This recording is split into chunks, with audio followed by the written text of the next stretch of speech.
Mute कर।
Definitely यही मैं आप सभी के सामने जो बात रखना चाह रहा था, और जिसको आज की इस वेबिनार का मुख्य आधार भी है कि सभी ग्रंथ, पवित्र हमारी जो दिशा निर्देश देने वाले, जीवन पद्धति देने वाले जो पवित्र पुस्तकें हैं, जो ग्रंथ हैं, वो सभी एक ही बात कहते हैं, सबकी भलाई की बात करते हैं, सबकी अच्छाई की बात करते हैं, और जो कॉन्टेक्सचुअल मीनिंग्स लोगों ने इनके लिए लगा लिए, उनसे हम उबरें और उनके सही अर्थों को हम जानें। इसी के लिए ये रखा गया है। मैं आज के इस बात को आगे बढ़ाते हुए मैं आग्रह करूंगा आप माननीय माजिद साहब से, माजिद साहब इस विषय को प्लीज आप सभी का मार्गदर्शन करें, और मैं सभी जितने भी हमारे जो सहभागी यहाँ पर जुड़ रहे हैं, प्रतिभागी जुड़ रहे हैं, उनसे हाथ जोड़कर निवेदन कर रहा हूँ कि प्लीज माजिद साहब के अलावा सभी अपने माइक को म्यूटेड रखें, ताकि माजिद साहब की बात को बहुत ध्यान से और बहुत अच्छे से हम ग्रहण कर सकें, सुन सकें। माजिद साहब। हो गया। बिस्मिल्लाहिर्रहमानिर्रहीम। संसार के पालनहार के नाम से अपनी बात को शुरू करता हूँ। सारी प्रशंसा, सारी अर्चना, वंदना और इबादत के जज्बात उसी एक अकेले मालिक के लिए हो सकते हैं, जिसने इस संसार को पैदा किया और इस संसार का पालन पोषण कर रहा है। मेरे बहुत ही सम्मानीय मित्रों, मैं अपने दिल और आत्मा की गहराइयों से आप सब लोगों की सेवा में सलाम पेश करता हूँ। वो सलाम जिसके मतलब होते हैं कि संसार के मालिक की तरफ से आप पर सलामती हो, सुख शांति और अमन हो, और इस सलाम के एक मतलब ये भी होते हैं कि आप सब लोग मेरी तरफ से निश्चिंत रहें, बेफिक्र रहें, मैं आप लोगों को कोई तकलीफ या कोई नुकसान नहीं पहुंचाऊंगा। मैं श्री डीपी सिंह साहब का शुक्रिया अदा करता हूं कि मेरी बहुत इज्जत अफजाई की और मुझे इस काबिल समझा कि मैं आप महानुभाव लोगों से बात करने का उन्होंने मौका दिया। रिस्पेक्टेड लेडीज एंड जेंटलमैन, संदेश कई प्रकार के होते हैं। कुछ कागज पर लिखित होते हैं, कुछ ईमेल, कुछ एसएमएस और व्हाट्सएप पर भेजे जाते हैं। एक संदेश वो होता है कि एक जबान कह रही है और दूसरे कान सुन रहे होते हैं, और एक संदेश वो होता है जो मन, मस्तिष्क और अंतर आत्मा से निकलता है कि एक आत्मा कहती है और दूसरी आत्मा उसको सुन रही होती है। तो मेरे भाइयों और बहनों, मैं आज आपके सामने अपनी आत्मा का दर्द पेश करने की कोशिश करूंगा कि हम खुद हिंदुस्तान के इतिहास पर नजर डालें कि जब जब ये अंतरात्मा वाली व्यवस्था बिगड़ी तो लोगों की मान मर्यादा ऐसे खतरे में पड़ी कि जीवन अभिशाप बन जाए और कहीं शांति मिले न सुकून मिले। अब आप लोगों को मैं अपना परिचय दे दूं कि मैं कौन हूं। मैं कोई बड़ा आदमी नहीं हूं, बस मेरी इतनी सी हैसियत है कि इस धरती की मिट्टी से बना हुआ साधारण इंसान हूँ।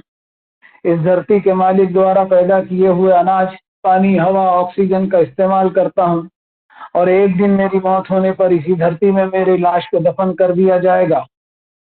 इस संदर्भ में मैं अपने मालिक की अंतिम आकाशीय वाणी पवित्र कुरान का सहारा लेता हूँ। तो मिन्हा खलकनाकुम व फीहा नुईदुकुम व मिन्हा नुखरिजुकुम तारतन उखरा। इंसानों, सुन लो इस हकीकत को कि इसी जमीन की मिट्टी से हमने तुम्हें पैदा किया, मौत के घाट उतार कर इसी धरती की मिट्टी में हम तुम्हें मिला देंगे, फिर हमारी कुदरत से इसी मिट्टी से तुम्हें निकाल कर हम फिर जिंदा करेंगे और तुमसे हिसाब लेंगे कि तुमने अपना जीवन इस दुनिया में कैसा बिताया। मेरे भाइयों, इस आयत के तहत हम सब एक हैं और हम सब के पास हमारा वापसी का, इस दुनिया से वापसी का रिटर्न टिकट मौजूद है। इस लिहाज से हम सब बराबर हैं, कोई किसी से बढ़कर नहीं, किसी को किसी पर कोई सुपीरियोरिटी हासिल नहीं। पवित्र कुरान की एक और आयत कहूंगा मैं, या अय्युहन्नास इन्ना खलकनाकुम मिन ज़करिन व उन्सा वजअलनाकुम शुऊबन व क़बाइला लित्तआरफू इन्न अक्रमकुम इंदल्लाहि अत्क़ाकुम इन्नल्लाहा अलीमुन खबीर। इंसानों, हमने तुम्हें एक जोड़े से, एक कपल से पैदा किया और तुम्हें खानदान, कुंबा, कबीला और बिरादरी और ट्राइब्स एंड क्लाइंट्स में तकसीम किया ताकि तुम एक दूसरे को पहचान सको। मगर याद रखना कि ये सिर्फ तुम्हारी दुनियावी पहचान होगी। तुम्हारी इज्जत, तुम्हारी डिग्निटी इस संसार के पालनहार के नजदीक इस बुनियाद पर होगी कि तुम में गॉड कॉन्शियसनेस और पाइटी कितनी थी। तुम अपने मालिक से डर डर कर अपने आप को मनमानी करने से कितना रोका करते थे। याद रहे, वो मालिक तुम्हारे हर काम की हर खबर रखता है। He is unceasingly watchful over you. मेरे भाइयों, इस आयत से हमें कई मालूमात मिलती है। सबसे पहले ये कि हम हमारे परम पिता हजरत आदम अलैहिस्सलाम की औलाद हैं। दूसरी ये कि हमारी पैदाइश किसी भी कुंबे कबीले में हुई हो, हम सब बराबर हैं। ये सब हमारे कन्वीनियंट लेबल है। हमारी जात पात, रंग, नस्ल, ये सब दुनियावी पहचान के लिए है। हमारी असल पहचान और हमारी असल इज्जत जो है, हमारे वकार का फैसला संसार के पालनहार के नजदीक कयामत के दिन होगा। अब हमारे रिश्ते, इंसानी रिश्ते जो हैं, उसको भी हमको पहचानना बड़ा जरूरी है, जिसके बारे में कुरान ने कहा, वत्तकुल्लाहल्लज़ी तसाअलून बिही वल अरहाम। अपने के पैदा करने वाले मालिक का लिहाज करते हुए जीवन गुजारो और इंसानी रिश्तों का लिहाज करो, इंसानी रिश्तों की गरिमा को महसूस करो। इस आयत से जाहिर होता है कि हम ह्यूमन रेस यानी सारी इंसानियत की फैमिली के हम एक मेंबर हैं। ये पूरी बड़ी फैमिली के हम एक मेंबर हैं। हमें हमारी जो पर्सनल फैमिली होती है, उसके ताल्लुक से जो कर्तव्य हमें अंजाम देने होते हैं, उसके बारे में हम बड़े सचेत और कॉन्शियस जरूर रहते हैं। अब इस बात को हम थोड़ा सा वाइडर सेंस में लेकर हम हमारी इंसानियत की फैमिली से भी हम कॉन्शियस रहना हमें जरूरी है और इंसानियत के प्रति हम हमारी जिम्मेदारियों को हम महसूस करें। हमारा कद जो है, हमारा कद हमारी ऊंचाई को इतना छोटा रखें कि सभी हमारे साथ बैठ सकें और हमारे मन को हम इतना बड़ा रखें कि जब हम खड़े हो जाएं तो कोई बैठा ना रह सके। तभी समाज में हम इंसानी रिश्तों को हम कायम कर सकते हैं। हमारा भारत एक ऐसा देश है जहाँ सारे मजहब के और सारे समाज के डेरे पड़े हुए हैं, बल्कि पड़े हुए नहीं है बल्कि गड़े हुए हैं। जरूरत है कि हमने हमारे फासले कम करने चाहिए और हमारी जो दीवारें हैं उनको छोटी करनी चाहिए कि हमें मालूम तो हो कि पड़ोसी कोई मुसीबत में तो नहीं है। तो जिस तरह मेरे भाइयों सृष्टि का मालिक एक है, उसी तरह इंसानियत भी एक ही है, जिसके बारे में उपनिषद में एक नरेशन मिलता है कि वसुधैव कुटुंबकम, यानी ये दुनिया एक ही फैमिली है। और आप लोगों को मेरे भाइयों आश्चर्य होगा कि पवित्र कुरान में भी ये बात कही है कि वइन्न हाज़िही उम्मतुकुम उम्मतन वाहिदा व अना रब्बुकुम फत्तकून। O human being, this community of yours is one single community and I am your lone sustainer, so ever remain conscious of me। इस आयत में संसार के मालिक ने कहा है कि इंसानियत को without any differences on any ground एक ही ट्रीट करना होगा और अपना ईगो और अपने अहंकार को कुचल कर रखना होगा, जिसके लिए हमें धार्मिक भेदभाव को परे रखते हुए ह्यूमैनिटी फर्स्ट वाला मामला अपनाना होगा। वैल्यूज ऑफ ह्यूमैनिटी को हमारा मिशन बनाना होगा। पवित्र ग्रंथों में अल रहमान और अर रहीम, अत्यंत दयालु और कृपालु और dispenser of grace and mercy और कंपैशन, इन परिभाषाओं से ईश्वर का और अल्लाह का परिचय दिया जाता है। इसका मतलब ये हुआ कि जब तक किसी भी धर्म में ह्यूमन वैल्यूज नहीं होगी, कंपैशन नहीं होगा, दया करुणा ममता नहीं होगी, वो धर्म हकीकत में धर्म हो ही नहीं सकता। मैं आपको ये बताता चलूं कि मैंने कई सर्वधर्म सम्मेलन में भाग लिए हैं और उसमें मैंने देखा है कि हर सम्मेलन में हर वक्ता अपने अपने धर्म की अच्छी अच्छी बातें इस तरह बताता है जैसे अपने धर्म को जस्टिफाई करने की कोशिश कर रहा है। मेरी समझ से बाहर ये बात है आज तक कि जब हर धर्म अच्छी अच्छी ही बातें सिखाता है तो सारी लड़ाइयाँ धर्म के नाम पर क्यों होती है? जब भी धरती जो है वो धरती की सड़कें खून से अगर लाल होती है तो धर्म के नाम पर क्यों होती है? हम जानते हैं कि इस दुनिया में मजहब बहुत थोड़े हैं मगर उसमें तफर्रका और डिविजन्स इतने सारे हैं और आपस में एक दूसरे से अदावत भी रखते हैं। पवित्र कुरान और जो आकाशीय पुस्तकें हैं, वेद उपनिषद है, वो हमें गाइडेंस उनसे मिलती है कि डिफरेंसेस के बावजूद हम किस तरह पीसफुल कोएग्जिस्टेंस का एटमॉस्फेयर डेवलप किया जाए और आपस में एक दूसरे को किस तरह सोसाइटी की बेहतरी के लिए कोऑपरेट किया जाए। मैं पवित्र कुरान की आयत को कोट करूंगा, वतावनु अलल बिर्र वत्तक़वा वला तावनु अलल इस्मि वल उद्वान वत्तकुल्लाह इन्नल्लाह शदीदुल इक़ाब।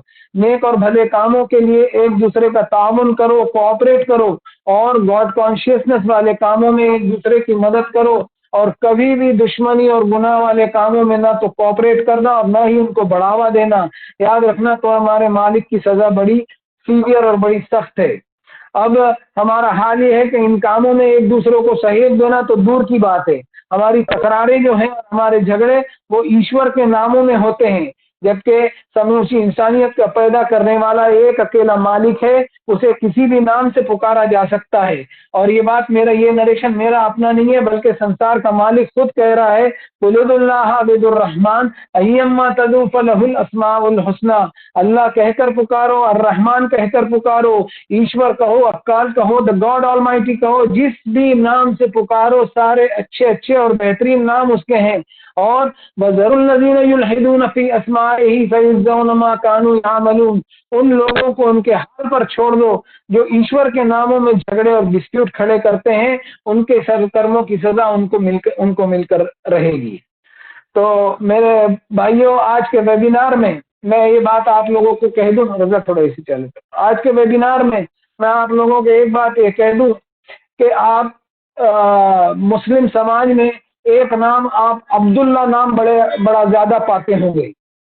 अब किसी भी शख्स को आप पूछ लीजिए, अगर आज तारिक अब्दुल्ला साहब यहाँ मौजूद होते तो अब्दुल्ला का मतलब हम पूछ लेते, तो अब्दुल्ला का मतलब होता है ईश्वर दास। ये आपको आश्चर्य होगा ये सुन करके। अब मामला ये हो गया कि ईश्वर दास बन गया हिंदू और अब्दुल्ला बन गया मुसलमान और इस तरह इंसानों में दूरियां बढ़ती चली गई। तो सबसे पहले मैं समझता हूं कि इंसान अपने आप को पहचाने कि वो कौन है। पवित्र कुरान में इंसानों को तीन नामों से पुकारा गया है। नंबर 1 पे कहा या अय्युहन्नास, यानी कलेक्टिव जब इंसानी समाज को खिताब किया गया तो कहा या अय्युहन्नास, यानी ए इंसानी घटक। और पर्सनली अगर किसी को खिताब किया है तो उसमें कहा या अय्युहल इंसान, यानी ए इंसान। और कभी जब प्यार से बात किया है और उसकी अंतरात्मा को जगाने की खातिर बात किया है तो कहा या बनी आदम, यानी आदम के बेटे। इन तीनों नामों में आप गौर करें कि इस संसार के मालिक ने इंसानों में कभी भेदभाव नहीं किया, कभी ऐसा नहीं पुकारा कि ए हिंदू इंसानों, ए मुसलमान इंसानों, बल्कि मालिक कायनात के मुताबिक हर इंसान अपने परम पिता आदम की औलाद है। फिर आदम की औलाद में रंग, भाषा और मजहब वगैरह की जो बुनियाद होती है वह बुनियाद है, उस पर भेदभाव क्यों होता है, ये सबसे बड़ा सवाल है। जब हमारा क्रिएटर एक है, हमारा पैदा करने वाला एक है, तो बायस्ड और कम्युनल और सांप्रदायिक कैसे हो सकता है, इस पे हम सोचे। जबकि वो हर इंसान को वो अब उसकी जरूरत बगैर किसी भेदभाव के वो इक्वली सप्लाई करता है। अगर संसार का मालिक सांप्रदायिक होता तो हर मोहल्ले में जात पात बिरादरी और भाषा और मजहब के हिसाब से अलग अलग तरह तरह की हवाएं भेज देता। भाषाओं के बारे में भी मैं आपको एक बात कह दूं कि इंसानों की अलग अलग भाषाएं हैं। ये संसार को मालिक के पहचानने की चीज है। हम एक जानवर को या एक परिंदे को देख लिए, कौवा, चाहे भारत का हो या चाइना का हो, वो काएं काएं ही करेगा। इस दुनिया में इंसान ही एक ऐसा प्राणी है जो अलग अलग भाषाएं और जबानें बोलता है। लेकिन अफसोस की बात है कि हमारा बिहेवियर इस तरह का है कि भाषा जैसे मामले में भी हम एक दूसरे से सड़कों पर लड़ते हैं और इस पर सियासत भी खेली जाती है। जबकि संसार का पैदा करने वाले ने अपनी आसमानी किताबों में कहा, वमिन आयातिही खल्कुस समावाति वल अर्द वख्तिलाफु अल्सिनतिकुम व अलमानिकुम इन्न फी ज़ालिका लआयातिन लिल आलमीन। अपने मालिक को पहचानने के लिए आसमान और जमीन में निशानियां ही निशानियां भरी पड़ी हैं, और तुम्हारे आपस के अलग अलग रंग, तो कोई गोरा है, कोई सांवला है, किसी की हाइट ऊंची है तो कोई नाटा है, और तुम्हारी अलग अलग भाषाएं जो तुम बोलते हो, इन सारी चीजों में डिफरेंस और लड़ाई के झगड़े की बात नहीं है, बल्कि संसार के मालिक को पहचानने की बात है। दरअसल हम इन आयतों को हम पढ़ते और सुनते जरूर हैं, लेकिन इसे हम कभी अपनी बुनियाद नहीं बनाते, और नहीं हमने इन बुनियादों पर हमारे समाज के कंस्ट्रक्शन और तामीर की। इस संसार के मालिक द्वारा इंसानियत के बारे में ये सबसे पहला सबक, जब तक इंसानियत नहीं सीखेगी, इस दुनिया में इंसान के हाथों इंसान का खून बहता ही रहेगा। इंसान के बीच में मजहबी बुनियाद पर भेदभाव बिल्कुल नहीं होना चाहिए, और मजहब की आड़ में अपने निजी फायदों के लिए जो सियासत खेली जाती है, उस पर हर मजहब के बड़े आदमी ने मना करना चाहिए। और एक बात आपको ये भी कहता चलूं, आज की मजलिस में भारतीय नारियां भी बैठी हुई हैं, मैंने लिस्ट में देखा। हम भारतीय नारी को भी इंसान समझना चाहिए। 5 रुपए के साबुन से लेकर 20 लाख की कार बेचने के लिए एडवर्टाइजमेंट में हम भारतीय नारियों के कपड़े उतरवाते हैं, जिस पर कोई मना करते नहीं दिखता। आईपीएल के क्रिकेट मैचों में वही नग्नता का प्रदर्शन हर साल होते रहता है। इस देश में हम गरीबी का रोना बहुत रोया जाता है। हम देखते हैं कि इसमें गरीबी का रोना बहुत रोया जाता है। जिस देश में विधवा के सर पर दुपट्टा मुश्किल से हो, जिस देश में बच्चों को मुश्किल से रोटी नसीब हो, जिस देश में इंसान भूख से बिलक बिलक कर मरते हो, उस देश में मौज मस्ती और एंटरटेनमेंट के लिए 5-5 हजार करोड़ रुपए की क्रिकेट की टीमें खरीदी जाती है, और उस देश की जनता भी लाखों करोड़ों के सट्टे खेला करती है। फिर उस देश में इतनी गरीबी कैसे, ये सवाल हम क्यों नहीं करते अपने आप से? क्या इस संसार का मालिक हमारे इन गुनाहों को, इन पापों को अनदेखा कर देगा? क्या उसने हमसे पहले वाली जनरेशन को यूं ही छोड़ दिया, उन्हें तबाह और बर्बाद नहीं किया? क्या इस संसार का विधाता इन बातों पर हमारा हिसाब नहीं लेगा?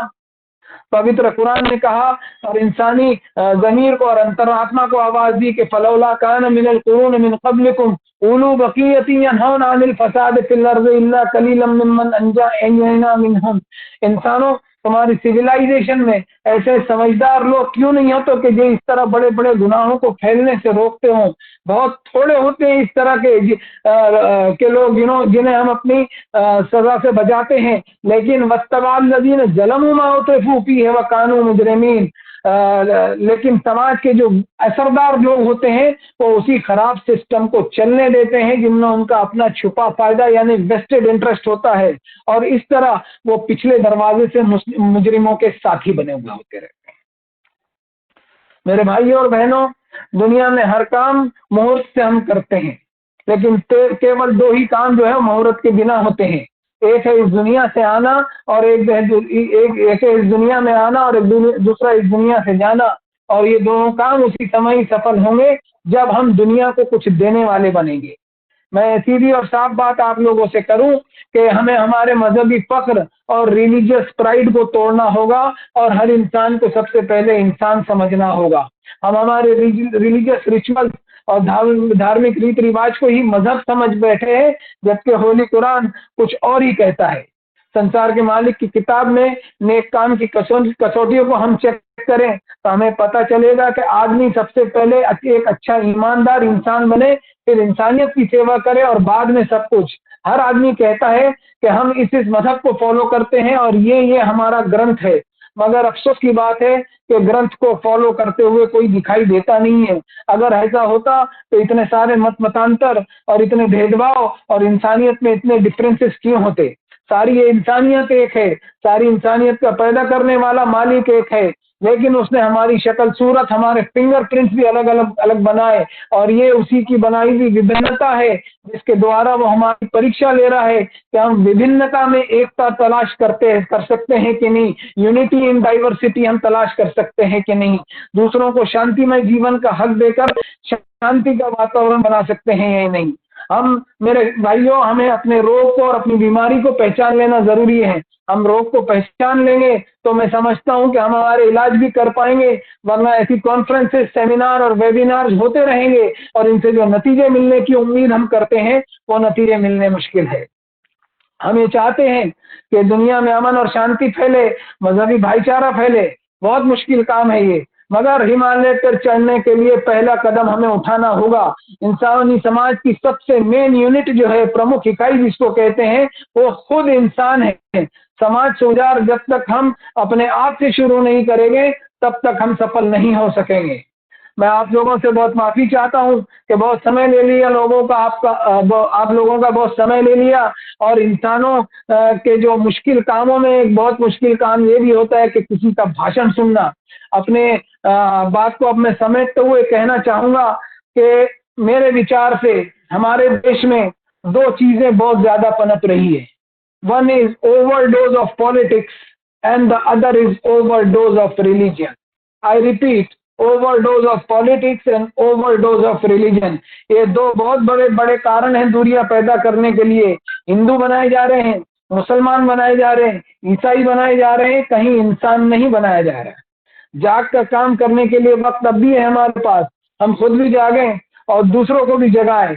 एक सोए हुए इंसान को जगाया जा सकता है, मगर जो सोने का एक्टिंग कर रहा है, सोने का ढोंग कर रहा है, उसको कभी हम नहीं जगा सकते। इसको पवित्र कुरान ने कहा, फ़इन्नहा ला तामल अब्सार वलाकिन तामल कुलूबुल लती फिस सुदूर। इंसान की आंखें अगर अंधी हो जाए तो मामला उतना नहीं बिगड़ता, लेकिन सीने में धड़कने वाले दिल की आंखें अगर इंसान ने जानबूझकर बंद कर ली तो मामला 100% बिगड़ जाता है।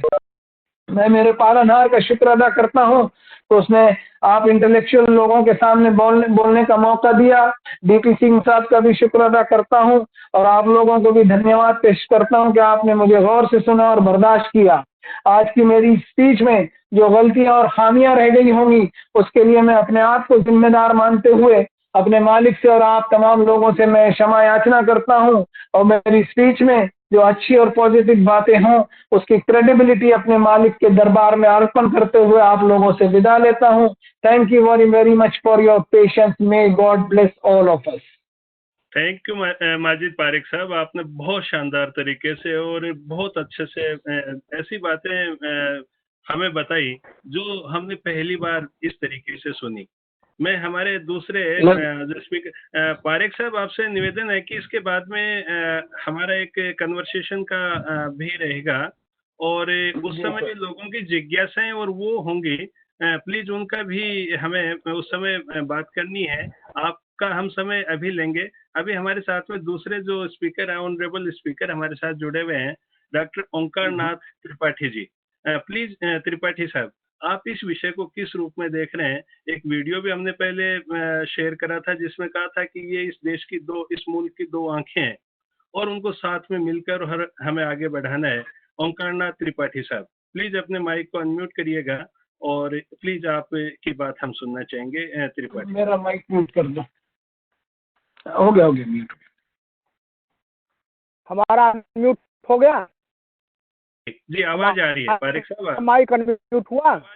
जी त्रिपाठी साहब, आवाज आ रही है आपकी। बिल्कुल अनम्यूट कर दो, पहला वाला डाल, पहला। नहीं, अभी सही है, अभी सही है। हाँ, आप बोलिएगा। आपने माइक को बंद कर दिया।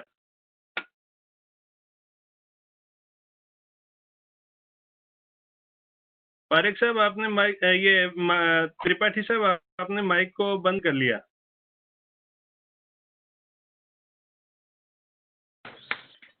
सर ने म्यूट कर दिया, अनम्यूट करो। हाँ, अनम्यूट करिएगा।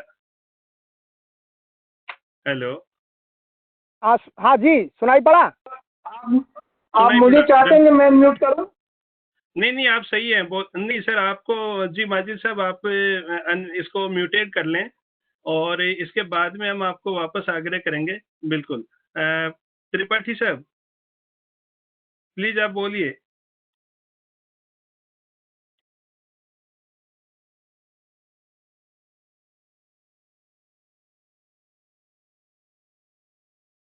त्रिपाठी साहब आप सर बोलिए। कुछ बोलिए कि वो म्यूट कर रहे हैं।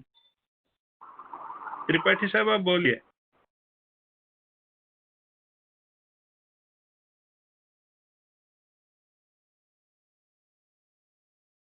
आवाज नहीं आ रही है त्रिपाठी जी, आपकी आवाज नहीं आ रही है। आपके शायद वहां कुछ प्रॉब्लम है त्रिपाठी जी।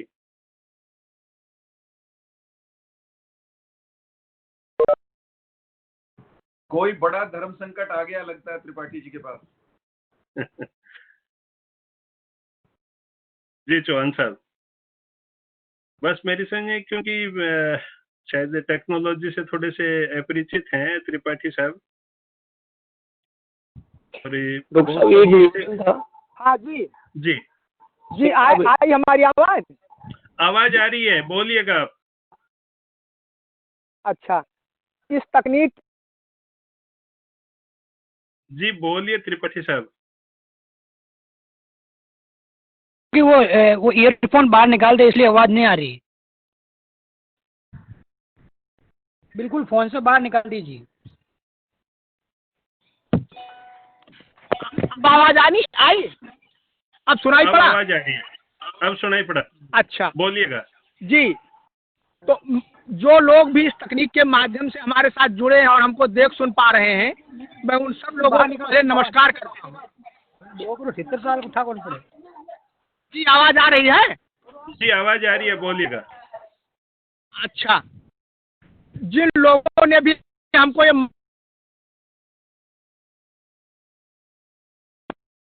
भी धन्यवाद देता हूँ, उनका मैं आभारी हूँ। अभी जो तकरीर हमने सुनी है, बहुत अच्छी तकरीर सुनी है, लेकिन आज का जो विषय है जिसमें कहा गया है इंसानी रिश्ते का एहसास, तो इंसानी रिश्ता क्या चीज़ है, पहले इस बात को हमें समझना चाहिए। इंसानी रिश्ता का मतलब यह है कि जब किसी की विचारधारा को, किसी के मत पंथ को, ईश्वर के बारे में उसकी अवधारणा को, उसकी उपासना पद्धति को विचार में न रख करके केवल इंसान के नाते इंसान के साथ हम व्यवहार करते हैं, इंसान के नाते इंसान को हम गले लगाते हैं, इंसान के नाते इंसान की हम मदद करते हैं, तब इसको हम इंसानी रिश्ता कहते हैं। लेकिन अगर हम उसके मत पंथ का विचार करके, उसकी उपासना पद्धति का विचार करके, ईश्वर के बारे में उसका जो दृष्टिकोण है उसको ध्यान में रख करके उसके साथ रिश्ता रखते हैं, तब इसको हम इंसानी रिश्ता नहीं कह सकते। और अगर इंसान को इंसान के साथ ही व्यवहार करना है, उसके मत पंथ का, उसकी विचारधारा का, ईश्वर के बारे में उसका जो दृष्टिकोण है उसका कोई ध्यान हमको नहीं रखना है, तो फिर किसी को भी हमें अपने मत में दीक्षित करने की आवश्यकता क्यों पड़ेगी? आखिर किसी भी नबी को, किसी भी पैगंबर को क्यों आना पड़ा? क्योंकि वो आया तो उसने अपने मत में लोगों को दीक्षित किया। अगर हम बहुत साफ शब्द में कहें तो उसने लोगों को मुसलमान बनाया। तो अगर इंसान का इंसान के साथ ही रिश्ता बहुत अच्छी चीज है, तो किसी को मुसलमान बनाने की जरूरत क्या है? और हमको तो ऐसा लगता है कि कुरान का आविर्भाव ही इसलिए हुआ कि इंसान को मुसलमान बनाया जाए, और जो मुसलमान नहीं है उनके साथ किसी प्रकार का रिश्ता रखा जाए। मुसलमान का मुसलमान के साथ रिश्ता हो, तो इसको इंसानी रिश्ते का एहसास न कह करके कहना चाहिए कुरान में मुसलमानी रिश्ते का एहसास। क्योंकि कुरान के अनुसार जहां तक हमने कुरान को समझा है, जहां तक पढ़ा है, कुरान में जो मुसलमान नहीं है वो कैसे इंसान है? क्योंकि जो कुरान में ईश्वर का जो रूप बताया गया है, कुरान में जो उपासना पद्धति बताई गई है, कुरान में जो कयामत की अवधारणा बताई गई है, अगर इसमें कोई ईमान नहीं लाता है, अगर इसमें कोई विश्वास नहीं रखता है, तो वो मुसलमान नहीं है। और कुरान का आविर्भाव ही इंसान को मुसलमान बनाने के लिए हुआ है। तो वहां जब मुसलमान का मुसलमान के साथ ही व्यवहार है, तो इसको हम इंसानी रिश्ता कैसे कह सकते हैं? कुरान में इंसानी रिश्ता कहाँ है? कुरान में तो मुसलमानी रिश्ता है। मैं इसको साफ साफ यूँ कहूँ कि मुसलमान अगर लोहा भी है तो वरेण्य है, लेकिन गैर मुसलमान अगर सोना भी है तो वो हमारे लिए त्याज्य है। इस प्रकार की बात कुरान में लिखी हुई है, हमने कुरान में ऐसा पढ़ा है। इसलिए मेरी जिज्ञासा उन लोगों, चूंकि मैं अकेला ही इसमें एक गैर मुसलमान हूँ जिसके लिए कुरान के बारे में टिप्पणी करना खतरे से खाली नहीं है, तो मैं जो लोग हमारे पैनलिस्ट दूसरे हैं उनसे मैं ये पूछना चाहता हूँ, उनसे मेरा ये सवाल है कि अगर कुरान में इंसान के साथ इंसानी रिश्ते की बात है तो फिर मुसलमान बनाने की जरूरत क्या है? आखिर कुरान का तो आविर्भाव ही इंसान को मुसलमान बनाने के लिए हुआ है। और जब लोग मक्के में मोहम्मद साहब की बातों से राजी नहीं हुए और मुसलमान नहीं बने, तभी तो उनको मक्का छोड़ करके मदीना जाना पड़ा। तो अगर मुसलमान बनाने के लिए कुरान का आविर्भाव हुआ और कुरान का उद्देश्य ही है कि इंसान को मुसलमान बनाया जाए, तो फिर कुरान में तो मुसलमानी रिश्ते का एहसास है। हमारे विचार से कुरान में इंसानी रिश्ते का कोई एहसास नहीं है। मुसलमान जब तक कोई नहीं है, थोड़ी टाइम की थोड़ी सीमा है। प्लीज अपने उसको थोड़ा सा आप संक्षेप में अगर सिमेटेंगे तो ज्यादा बेहतर होगा। त्रिपाठी साहब थोड़े प्रश्नोत्तर भी आएंगे कंटेक्चुअल इंटरप्रिटेशन की बजाय जो उस पवित्र ग्रंथ में जो बातें कही गई हैं और उनमें जो मानवता की बात करी गई है, हम उसको यहाँ पर बात कर रहे हैं। जी त्रिपाठी साहब। मैं वही आपने जब इंसानी रिश्ते का एहसास ये विषय दिया है तो पहले इंसानी रिश्ते को डिफाइन करना पड़ेगा ना। जी। इंसानी रिश्ते का मतलब यह है कि किसी की विचारधारा को, किसी के मत पंथ को, ईश्वर के बारे में उसकी अवधारणा को, उसकी उपासना पद्धति को अलग रख करके उसको गले लगाया जाए, उसकी मदद के लिए आगे बढ़ा जाए। लेकिन जब कुरान में ये कहा जाता है कि जो ईमान नहीं लाए हैं, जिन्होंने इस्लाम को कबूल नहीं किया है, उनके साथ किसी प्रकार का रिश्ता नहीं रखना है, उनसे दूर रहना है, उनसे सावधान रहना है। मैं 2-3 शब्दों की डेफिनेशन जानना चाहता हूं। आखिर मुनाफिक किसको कहते हैं? मुशरिक किसको कहते हैं? मुनाफिक को मुशरिक से भी ज्यादा खतरनाक क्यों कहा गया है कुरान में? इन शब्दों को की डेफिनेशन को मैं उन लोगों से थोड़ा ज्यादा अच्छी तरह से समझना चाहता हूं जो लोग अपने को कुरान का जानकार समझते हैं। मैं जहां तक समझता हूं, मैंने जहां तक कुरान को पढ़ा है और उसको जहां तक समझा है, उससे इस इंसानी रिश्ते का एहसास नहीं है, उसमें मुसलमानी रिश्ते का एहसास है। जो मुसलमान नहीं है वो इंसान नहीं है। और इसीलिए आजकल एक ट्विटर आया है और उसकी बड़ी चर्चा है, और वो बहुत बड़े शायर हैं जिन्होंने कहा है कि हिंदुस्तान में केवल 35 करोड़ लोग इंसान हैं, बाकी 100 करोड़ लोग यहाँ हैवान हैं। ये कहाँ से आया है? ये वहीं से आया है कि जो मुसलमान नहीं वो इंसान नहीं है। इसलिए कुरान में हमारे विचार से कहा गया है कि जो मुसलमान हैं उन्हीं के साथ रिश्ता रखना चाहिए, उन्हीं को गले लगाना चाहिए, उन्हीं को अपनाना चाहिए, उन्हीं को आगे बढ़ करके मदद करनी चाहिए। जिन्होंने इस्लाम को कबूल नहीं किया है उनसे किसी प्रकार का संबंध, किसी प्रकार का व्यवहार नहीं रखना चाहिए। हमने कुरान को जहां तक समझा है, कुरान में ऐसा कहा गया है, बस इतना मैं कहना चाहता हूं। और अगर इसके सफाई में किसी को कुछ कहना है तो वो कह सकता है। जी धन्यवाद। जी धन्यवाद त्रिपाठी साहब, आपने अपनी बात बिल्कुल अपने अंदाज में कही। बिल्कुल हमारे साथ में एक और हमारे पैनलिस्ट जिन्होंने बहुत बढ़िया रिसर्च करी है, जयपुर से जुड़े हैं राहिल अहमद साहब। राहिल अहमद साहब, मैं आपके पास आना चाह रहा हूँ। प्लीज आपने इस पे अनुसंधान करा है और आपने बहुत सारी इस तरह की बहुत सारी रिसर्च करी हैं। मैं राहिल अहमद साहब से इस विषय को डिफाइन करने के लिए आग्रह करना चाहूँगा। राहिल अहमद साहब, मैंने आपके माइक को अनम्यूट कर दिया है। राहिल अहमद साहब। सर आप मुझे सुन पा रहे हैं? हाँ बिल्कुल सुन पा रहे हैं सर। मेरा खुद का, मैं त्रिपाठी साहब ने जो कहा मैं काफ़ी कुछ उससे इत्तेफाक रखता हूँ। मेरा एक सवाल है, क्योंकि सर मैं श्रोता हूँ, बोलूँगा नहीं सर, वक्ता नहीं हूँ, कि भाई आपने चूंकि रिसर्च करी है इसलिए हम आपको भी 5 मिनट का बिल्कुल सर रिसर्च के हिसाब से मैं आपको बता रहा हूँ, सुनना चाहेंगे। जी सर रिसर्च के हिसाब से मैं बोल रहा हूँ कि हमारे यहाँ समस्या ये है कि हमारे यहाँ पर जो हमारी तहजीब और हमारी भारतीय संस्कृति है उसके साथ जो इस्लाम का जो हम मेल जोल करते हैं, तो उसको करते वक्त हम बहुत सारी गलतियां कर देते हैं। पूरा जोर होता है एक आदमी को मुसलमान बनाने के ऊपर, जबकि हमारी जो तहजीब है, जो हमारी संस्कृति है, उससे कहीं ना कहीं हम हट रहे होते हैं। त्रिपाठी साहब ने जो कहा, मैं उससे कुछ एक चीज़ों से इत्तेफाक नहीं हूँ। जैसे कि उन्होंने कहा कि गैर मुसलमानों की कोई अवधारणा नहीं है इस्लाम में। सर अगर आप उसको, आपने कहा मैंने कुरान शरीफ को पढ़ा है, मैं मानता हूँ कि कुरान शरीफ के साथ में बहुत सारी और चीज़ें भी हैं। आपको हदीस भी पढ़नी पड़ेगी, जो पैगंबर के खुद के व्यवहार थे गैर मुस्लिमों के साथ, आपको वो भी देखना पड़ेगा। लेकिन मैं वापस, मैंने कहा कि मैं आज श्रोता हूँ, मेरा खुद का सवाल यही है कि इस्लाम बोलता है, जो मैंने खुद ने भी रिसर्च में कहा कि आप अलहदगी रखो, मतलब आप गैर मुस्लिमों से संबंध मत रखो। भारत में भी आजकल यही हो रहा है कि कोशिश की जाती है कि आप इस्लाम की ये डेफिनेशन दो कि आप अपनी पहचान अलग रखो। तो सर, पहचान, मैं माजिद साहब से बोलना चाहूँगा, जब हिंदुस्तानी हैं हम और हिंदुस्तानी मुसलमान हैं, तो फिर हम एक तरह से अपनी पहचान अलग क्यों रखें? क्यों नहीं हम औरों के साथ शामिल नहीं हो सकते? तो बस मैं डीपी साहब, मैं आज सवाल ये है, मैं आज ज़्यादा नहीं बोल पाऊंगा। जी, हमारे साथ हरिद्वार से सतीश शास्त्री साहब भी जुड़े हुए हैं। मैं सतीश शास्त्री साहब से आग्रह करूंगा कि शास्त्री साहब, आप इस बारे में क्या ओपिनियन रखते हैं? शास्त्री साहब, सतीश शास्त्री साहब।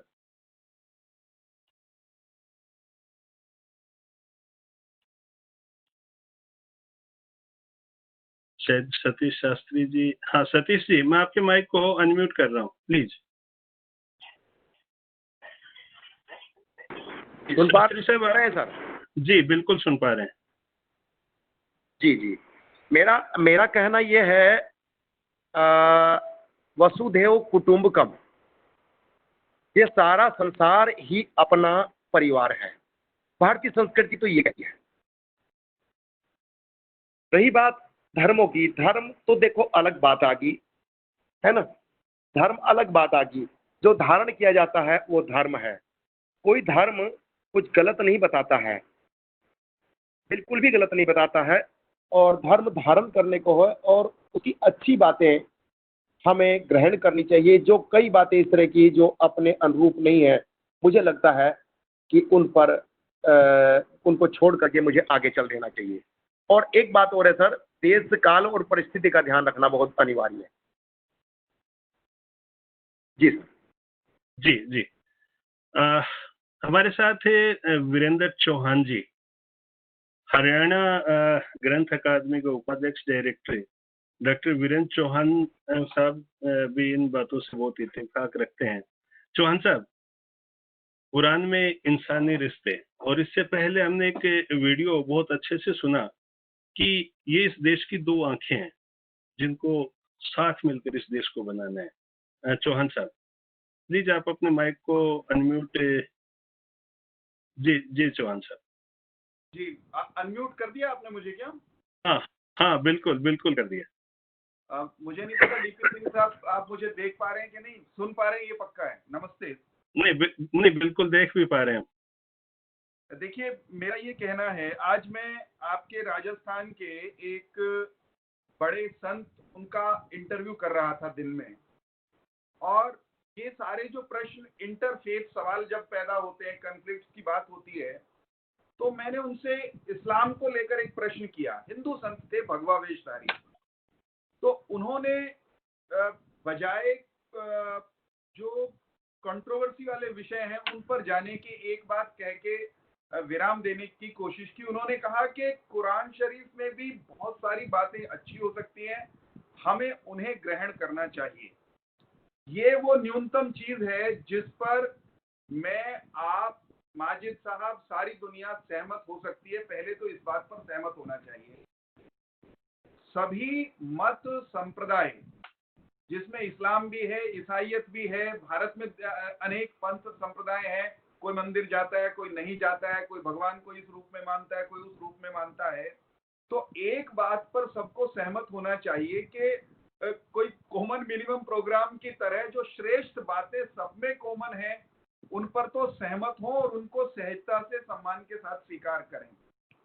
दूसरा, आज क्योंकि विशेषतः आपने कुरान शरीफ पर बात की, विषय रखा है, और कुरान शरीफ इस्लाम का ग्रंथ है, इस्लाम की किताब है, और उसके बारे में जो मैं कहूँ ऐसा नहीं, त्रिपाठी जी कहें ऐसा नहीं, कोई और कहे, राहिल साहब कह रहे थे वो कहे, उतना नहीं, दुनिया भर के इस्लाम के विद्वानों को मैं और आप हम लोग सुनते हैं, समझने की कोशिश करते हैं, तो सबके सब एक बात तो कहते ही हैं जिस पर कोई उसको काटता भी नहीं है कि जो कुछ कुरान शरीफ में कह दिया गया है वो अंतिम है, उस पर कोई चर्चा नहीं हो सकती, उस पर कोई अमेंडमेंट नहीं हो सकती।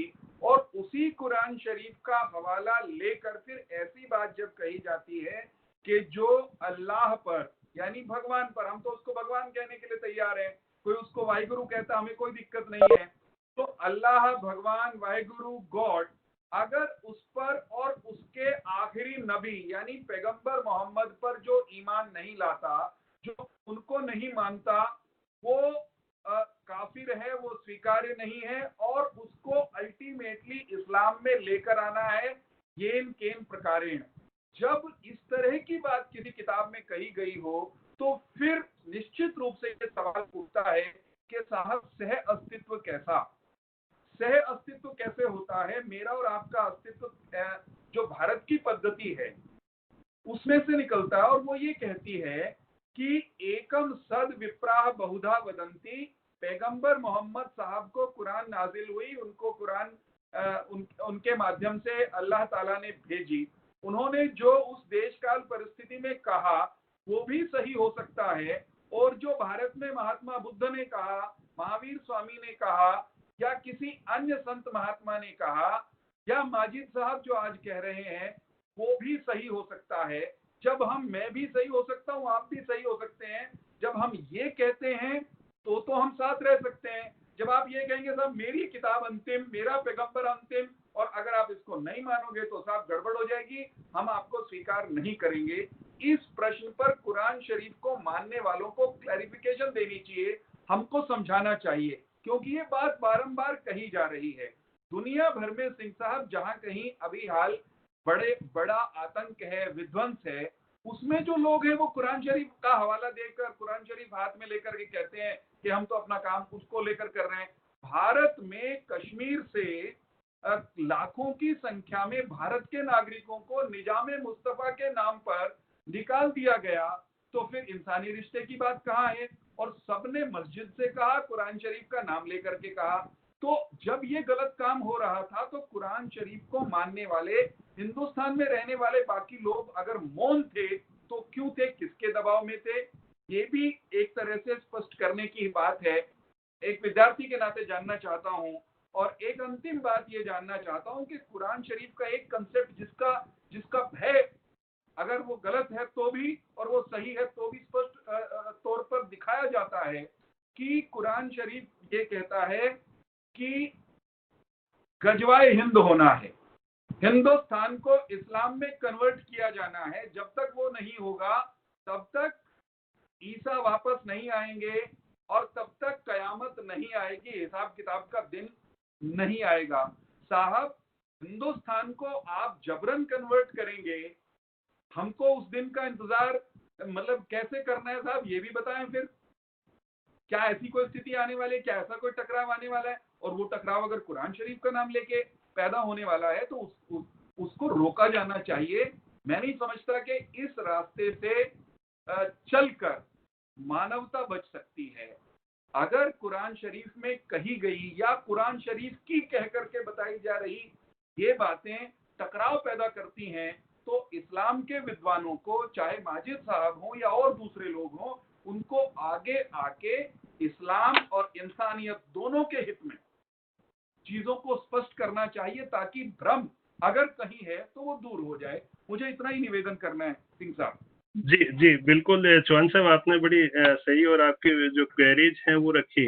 मैं ये उषा जैन जी से निवेदन करना चाहूंगा, वो स्क्रीन शेयरिंग किस लिए करे हुए हैं, और प्लीज आप इसको हटाएं ताकि दूसरे लोगों को इस पे देखा जा सके। प्लीज उषा जैन 001, प्लीज आप अपनी स्क्रीन को यहाँ से हटाइएगा। और मैं आता हूँ माजिद साहब के पास में। माजिद साहब, जो अभी हमारे जो दूसरे पार्टिसिपेंट्स हैं, और चौहान साहब और त्रिपाठी साहब और सबने जो क्वेश्चन क्वेरीज जो क्रिएट करी हैं, हम आपसे ये रिक्वेस्ट करेंगे कि प्लीज आप उनका किस प्रकार से समझेंगे माजिद साहब। जी, सबसे पहले तो प्लीज मैं आप आपको अपने बता दूं, जी जी am I audible to all of you? Yes sir, yes sir, yes sir. सबसे पहले तो मैं आपको एक बात बता दूं कि प्रोफेट मोहम्मद और उनके पहले जितने भी नबी आए थे उनको कन्वर्जन का टास्क दिया ही नहीं है, according to Quran and telling. सबको कन्वे का टास्क दिया, या अय्युहर रसूल बल्लिग मा उनज़िला इलैका मिन रब्बिक, ए नबी सल्लल्लाहु अलैहि वसल्लम आप वो मैसेज को पहुंचा दो जो आपके ऊपर अवतरित किया गया है। फिर फज़क्किर इन्नमा अंत मुज़क्किर लस्त अलैहिम बिमुसैतिर, कि आप इनको नसीहत कर दीजिए, आप उनके ऊपर दारोगा नहीं। और भी आयतें दे सकता हूँ, वलो शाअ रब्बुका लआमन मन फिल अर्दि कुल्लुहुम जमीअन अफअंत तुकरिहुन नास हत्ता यकूनू मुमिनीन। अगर अल्लाह चाहता तो सारे के सारे इंसान जो है एक ही पंथ एक ही मजहब के हो जाते। तो क्या आए नबी आप लोगों पर जबरदस्ती करेंगे किसी को मानने के लिए? ला इकराह फिद्दीन, दीन धर्म के मामले में कोई जोर जबरदस्ती नहीं। लकुम दीनुकुम फलिया दीन, तुम्हारे लिए तुम्हारा दीन धर्म, मेरे लिए मेरा दीन धर्म। ये कुरान की आयतें मिलती है। अब इसको जो इंटरप्रेट करके, सबसे पहले तो मैं आपको ये बता दूं कि to understand any heavenly scripture the first and foremost condition is to keep the history of its followers aside. हमको बगैर ऐनक से किताब को देखना होगा, तभी हम इसको मामले की गहराई को समझ सकते हैं। एक छोटा सा मैं आपको जोक बताता हूँ। वो जोक जो है वो मेरे पिताजी भी अपने भाषण में सुनाया करते थे। तो 1960 में भोपाल के नवाब ने एक रोल्स रॉयस कार खरीदी। वो रोल्स रॉयस कार खरीदी तो उस समय जो है वो ड्राइवर समेत कार बिका करती थी। कार का मैकेनिज्म किसी को मालूम नहीं होता था और गाड़ी चलाना लोग जानते नहीं थे, और कार का मैकेनिज्म जो है वो इतना आम नहीं हुआ था। अब वो रोल्स रॉयस तो गाड़ी खरीदी उन्होंने ड्राइवर समेत। तो बेगम साहिबा को ऐसा शौक हुआ कि भाई चलो भोपाल की सड़कों पर निकलते हैं। तो बोले ड्राइवर गाड़ी निकालो। ड्राइवर गाड़ी निकालता है। ड्राइवर भी समझ जाता है कि भाई बेगम साहिबा जो है वो अपनी शान और शौकत दिखाने के लिए भोपाल की सड़कों पर घूम रही हैं। तो ड्राइवर को एक शरारत सूझती है, वो गाड़ी बंद कर देता है। वो गाड़ी बंद कर देता है तो बेगम साहिबा पूछती है कि भाई क्या हुआ, गाड़ी कैसे बंद हो गई? तो बोले गाड़ी में फ्यूल खत्म हो गया, ईंधन खत्म हो गया। तो बोले अब क्या करेंगे? बोले तो बोले आप एक टांगा रुकवाइए और हवेली से बोले 25 किलो चावल बुला लीजिए, 25 किलो गेहूं बुला लीजिए, डालडा का डब्बा बुला लीजिए और 10-12-15 किलो शक्कर बुला लीजिए और चाय पत्ती बुला लीजिए। इतना सब सारा सामान उसने 2-4-6 महीने का राशन लिखा दिया। तो बेगम साहिबा ने जो है वो टांगा रुकवाया और ये सामान जो है वो आधे घंटे में हवेली से आ गए। ड्राइवर ने सामान जो है सारा डिक्की में डाल दिया और गाड़ी चल पड़ी। अब यहाँ पे the moral of the story is what the driver did with बेगम साहिबा। He exploited her, he cheated हर, कि उनको नॉलेज की, लैक ऑफ नॉलेज की बुनियाद पर उनको चीट किया गया। अब आज किसी 5 साल के बच्चे को आप हम ये कहें कि भाई गाड़ी जो है वो डालडा घी से चलती है और गेहूं चावल से चलती है, तो वो क्या कहेगा कि साहब आपकी खोपड़ी खसक गई है। वो इसलिए कहेगा कि गूगल में आज नॉलेज एक्सप्लोर हो गई है। तो वही मैं कहना चाहूंगा कि अगर कुरान की नॉलेज अगर एक्सप्लोर हो गई है तो ये एक्सप्लॉइटेशन वाली बातें जितनी है ना उसको आप पहचान पाएंगे। एक्सप्लॉइटेशन वाली बातें जितनी है वो आप पहचान पाएंगे। अब कुरान ने कभी भी अपनी आइडियोलॉजी को जबरदस्ती किसी पर थोपा नहीं है। तो ये जो कुछ था, जो आज जो बातें हुई, चर्चा हुई, इसमें मैं अपना ये पक्ष मैंने रखा आप लोगों के सामने। चंदन सारंग जी, आप कुछ बोलना चाह रहे हैं इस बारे में? चंदन सारंग जी, जयपुर से चंदन सारंग जी, आप अपने माइक को प्लीज अनम्यूट करिएगा। जी जी बोलिएगा। हाँ, नमस्कार सर सबको। हेलो, आवाज आ रही है? आवाज आपके साथ में दूसरी भी आ रही है, ये बच्चों की आवाज शायद आपके नीचे या कहाँ से? जी बोलिएगा। वो तो भाई साहब लॉकडाउन में है तो सब लोगों के साथ ये बच्चे तो है। जी जी जी जी जी जी जी जी जी कनेक्टेड निवेदन कर रहा था, हेलो, मैं ये निवेदन कर रहा था कि पारेख साहब ने बड़ा प्रासंगिक विषय जो था जिसमें हमें अवगत करवाया, और ये जो कह रहे हैं पहले हमें पूरी बातें सुन के क्वेश्चन उठाने चाहिए और उस विषय के बारे में अध्ययन करना चाहिए। और अब सुनी सुनाई बातें तो बहुत सारी आ रही हैं, लेकिन मेरे कुछ कंसेप्ट इसमें क्लियर हुए कि हाँ, जो कुरान शरीफ है ये इंसानों की भी बात कर रहा है और इंसानी रिश्तों की भी बात कर रहा है। हेलो जी जी हाँ बोलिएगा, जी, म्यूट करें। बोलिए। तो माजिद साहब से एक क्वेरी थी इसी विषय पे कि ये जो अभी जो अतिवादी माहौल जो चल रहा है देश में, आप क्या कहना चाहेंगे? कुरान शरीफ के संदर्भ में क्या बताना चाहेंगे आप इस पे, माजिद साहब? माजिद साहब, आपसे चंदन सारण जी जानना चाह रहे हैं। मैंने आपके माइक को अनम्यूट कर दिया। माजिद साहब।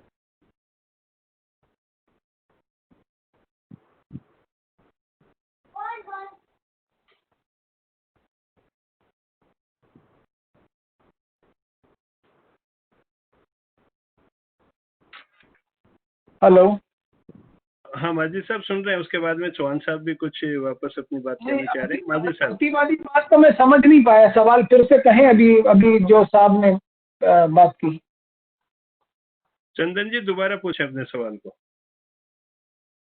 मेरा ये निवेदन था कि अभी जो माहौल चल रहा है या जो फेसबुक और व्हाट्सएप यूनिवर्सिटीज पे जो देख रहे हैं, क्योंकि मैंने लिटरली कुरान पढ़ी नहीं है, सिर्फ आज के जो इस सेमिनार या वेबिनार में जो चीजें सुनी है उसी के आधार पे मैंने ये पूछा, या कुछ लोगों के चैट बॉक्स में जो क्वेरीज आ रही हैं या जो डेली माहौल में देखते हैं, वहाँ ये कह रहे हैं कि भाई इस पवित्र पुस्तक को, हमने तो आज तक यही सुना कि हमारे यहाँ अगर हिंदू आइडियोलॉजी की बात कर रहे हैं तो रामायण हो गई या गीता हो गई, उसी हिसाब से पवित्र आपकी कुरान शरीफ है? लेकिन जो रूमर्स फैल रहे हैं तो उनके बारे में आप क्या कहना चाहेंगे? जी बहुत अच्छा सवाल है। अभी रूमर जो फैल रहे हैं उसके ऊपर मैं एक आयत आपको देता हूँ। सर उसको हिंदी में थोड़ा सा अपनी जो जुबान है उसमें अगर कन्वर्ट, मैं आपको अरबी भी पढ़ के सुनाऊंगा और उसका तर्जुमा ट्रांसलेशन मैं खुद करूंगा। आयत नंबर है 6, चैप्टर है 49। या अय्युहल्लज़ीना आमनू इन जाअकुम फासिकुम बिनबइन फतबय्यनु अन तुसीबू कौमन बिजहालतिन फतुस्बिहू अला मा फ़अलतुम नादिमीन। ऐ इंसानी समाज के अमन और शांति के दावेदार लोगों, अगर तुम्हारे पास कोई ऐसा रूमर आए, कोई बिन भरोसे की खबर आए, तो उसको क्रॉस चेक कर लिया करो। कहीं ऐसा ना हो जाए कि तुम किसी ग्रुप पर अपना कोई कार्रवाई कर लो और फिर तुम अपनी ही कार्रवाई पे तुम्हें पछताना पड़े। तो ये जो आयत है 6 नंबर की 49, आप उसको रेफर कर सकते हैं, नेट पर भी देख सकते हैं उसको। आपको अगर ट्रांसलेशन मिलना है तो मोहम्मद असद का ट्रांसलेशन मैं आपको रिकमेंड करूंगा। वो अगर आप अंग्रेजी से अगर आप वेल वर्स्ड हैं तो वो आप तर्जुमा जरूर देखिए, ट्रांसलेशन जरूर देखिएगा कि भाई इंसानी समाज के ऊपर कभी कभी कोई भिड़ंत जो है किसी रूमर के बुनियाद पर ना हो, गलत फहमी जो है उसको कभी भी क्रॉस चेक कर लिया जाए। क्योंकि इंसान का मामला क्या होता है कि एक्शन पहले ले लेता है और बाद में पछतावा होता है। एक्शन के पहले थोड़ा सा थिंकिंग हो जाए, थोड़ा सा क्रॉस चेक हो जाए और थोड़ा सा उसके विचार विमर्श हो जाए, फिर कार्रवाई की जाए। तो ये तो इंसानी समाज के अमन की जो बुनियाद है, अमन की धूरी इसी पर। जी जी माजिद साहब, चौहान साहब कोई बात कहना चाह रहे हैं। डॉक्टर वीरेंद्र चौहान साहब, मैंने आपके माइक को जी जी चौहान साहब। जी मैं विनम्रता से माजिद साहब से थोड़ा सा, हम लोगों को आज दरअसल माजिद साहब से जानने की ज्यादा इच्छा है। पिछले कई दिनों से या कई महीनों से मैंने आपसे शायद जिक्र भी किया था कि मैं थोड़ा सा इस्लाम को समझने की कोशिश कर रहा हूँ और इस्लाम को समझने का माध्यम मैं इंटरनेट को ही बना पा रहा हूँ। जितना टेक्स्ट, जितने वीडियो इस्लामिक विद्वानों के इंटरनेट पर उपलब्ध हैं, उनके आधार पर कुछ चीजें ऐसी निकल करके आती हैं जिनके बारे में माजिद साहब जैसे विद्वानों से बार बार ये बात पूछी जाएगी और उनको आज नहीं तो कल तो स्पष्ट करना पड़ेगा। अभी आपने कहा कि अफवाह, कुरान शरीफ में कहा कि भाई गलत बात हो तो उसको, अगर वो ये अफवाह है या नहीं है, इसको चेक कर लेना चाहिए, निश्चित रूप से चेक कर लेना चाहिए, ये प्रोविजन वहां पर होगा। एक एग्जाम्पल दे रहा हूं, हमारा देश बटा 47 में इस्लाम के नाम पर इस्लामिक रिपब्लिक ऑफ पाकिस्तान बन गया। उस पाकिस्तान ने बाकायदा एक कानून बनाया माजिद साहब, अफवाह नहीं है, I am talking about a law which was passed by there national assembly, और उन्होंने इस्लाम के ही एक फिरके को, इस्लाम का ही एक सेक्शन था वहां, उनको शायद अहमदिया कहते हैं, ये कादियान में से, कादियान जो गुरदासपुर, अब हमारे वाला गुरदासपुर है, इसमें कोई स्थान है, वहां कभी पैदा हुआ था। तो इस फिरके में एक सज्जन हुए, उन्होंने ये कहना शुरू कर दिया कि साहब पैगंबर मोहम्मद आखिरी पैगंबर नहीं थे, मैं भी पैगंबर हूं, मैं भी नबी हूं। तो इस आधार पर के वो कुरान को मानते हैं, वो इस्लाम को मानते हैं, वो पैगंबर को मानते हैं, लेकिन अपने वाले उनको अंतिम पैगंबर नहीं मानते। इसको आधार बना के विधिवत कानूनी तौर पर लाखों की संख्या में इंसानों को पाकिस्तान ने ये कहा, these are non Muslim, these are काफिर। तो जब इस तरह की बात हो, इतनी असहनशीलता हो, तो फिर मानवीय संबंधों की संवेदनशीलता कहाँ है, ये त्रिपाठी साहब का पूछना वाजिब है। दूसरा, मैंने एक बहुत सरल सा प्रश्न किया था साहब कि गजवाए हिंद का कंसेप्ट क्या है। अगर इस पर प्रकाश डालने की कोशिश करेंगे तो हमें, हमारे मनों में जो अनावश्यक सवाल उधम मचाते हैं, उनमें से हो सकता है कुछ के कुछ शांत हो जाएं। जी माजिद साहब। जी सर, बहुत बहुत शुक्रिया सर। आपका नाम एक बार मैं भूल गया, I am so sorry for that. Doctor Virendra Singh ji Chauhan. Doctor Virendra Chauhan ji, मैं आपको सलाम करता हूं। सबसे पहले तो मैं आपको ये बता दूं कि ये जो अहमदिया और कादियानी के बारे में जो है, वहाँ पे अब्दुल सलाम नाम के साइंटिस्ट थे, उनको भी जो है ठोटे मार करके भगा दिया गया। मैं आपको बता दूं, इस वर्ल्ड में, इस दुनिया में मैंने 2 मुल्कों को ऐसा देखा जहां बोलने की आज़ादी है। एक है हमारा भारत, जिसके कॉन्स्टिट्यूशन को और भारत को, जिसको मैं सलाम करता हूं, और एक है अमेरिका के, वहां पे बोलने की आज़ादी है। हमारे पड़ोसी मुल्क में ये है नहीं, बड़े अफसोस के साथ मैं कहता हूँ। वहाँ जिसने हक बोला है उसको अपनी जान का खतरा रहा है, उसको बेचारे को माइग्रेट होकर भागना पड़ा और दूसरे मुल्कों में असाइलम लेना पड़ा। अब ये जो है, मैं आपको एक आयत बताता हूँ, वो फीमा कुंतुम फीहि तख्तलिफून, वो माजिद साहब। जी सर, मैं मेरे और आपके मुल्क में इतनी आजादी है बोलने की, फिर भी हमें असहिष्णु कहा जाता है। जी बिल्कुल गलत है। मैं इसको खुल करके बोलता हूँ हर जगह, मैं बिल्कुल खुल करके बोलता हूँ। क्या असहिष्णुता भारत में है ही नहीं तो इतने समाज और इतने मजहब के जो डेरे पड़े हुए हैं, बल्कि गड़े हुए हैं, तो क्या ये भारत की धरती जो है, भारत की धरती को मैं सलाम करता हूँ कि इसने हमेशा मजहब को एक्सेप्ट किया है, हर मजहब को एक्सेप्ट किया है। ये तो हमारे जो आपसी जो सियासी जो झगड़े हैं, उसमें रिलीजन को बीच में घसीट लिया जाता है, इस वजह से रिलीजन की नफरतें बनती। बाकी कोई रिलीजन जो है, मैं आपको बहुत अच्छे से दावे के साथ कहता हूँ, न हिंदू रिलीजन हो, न बुद्धिस्ट हो, न ईसाई हो, न सिख हो, न इस्लाम हो, नफरत कभी नहीं सिखाया।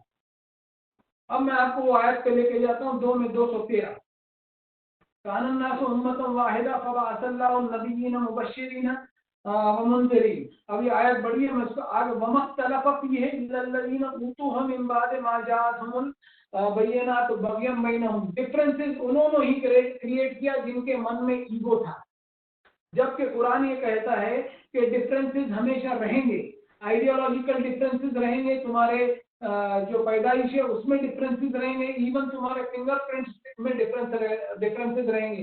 डिफरेंसेस का जो फैसला है वो कयामत के दिन ऊपर संसार का मालिक करेगा। तकलीफ क्या होगी कि डिफरेंसेस के मामले जो है हमारे खुद मुसलमानों ने यहाँ शुरू कर दिए और कयामत के पहले कयामत लाने की कोशिश जारी। जी बिल्कुल माजिद साहब, ये अमृता त्रिपाठी जी कुछ कहना।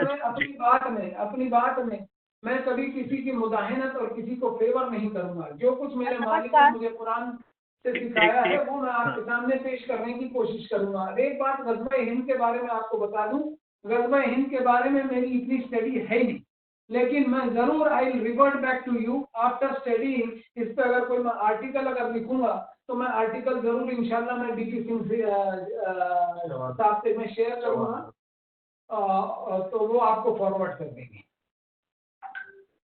जी माजिद साहब, अमिता त्रिपाठी जी मैं कुछ बोलना चाह रहे हैं। हाँ अमिता जी। सर नमस्कार, मैं भोपाल से जुड़ी हुई हूँ। जी मेरा सवाल माजिद जी से एक ये है कि मतलब आजकल हम समाज काफी पिछले 2 दशक की बात मैं यहीं तक सुन पाया, भोपाल से है। जी अमिता जी, अपने सवाल को वापस रिपीट करिएगा। हाँ सर, ये मेरा कहना ये है कि विगत 2-2.5 दशक से हम लोग ये देख रहे हैं कि पूरी दुनिया में जो जिहाद के नाम पर इस तरह की घटनाएं आती हैं, खास करके ये घटनाएं उन्हीं देशों से ज़्यादा दिखाई पड़ती हैं जो अपने आप को इस्लामिक राष्ट्र घोषित कर चुके हैं।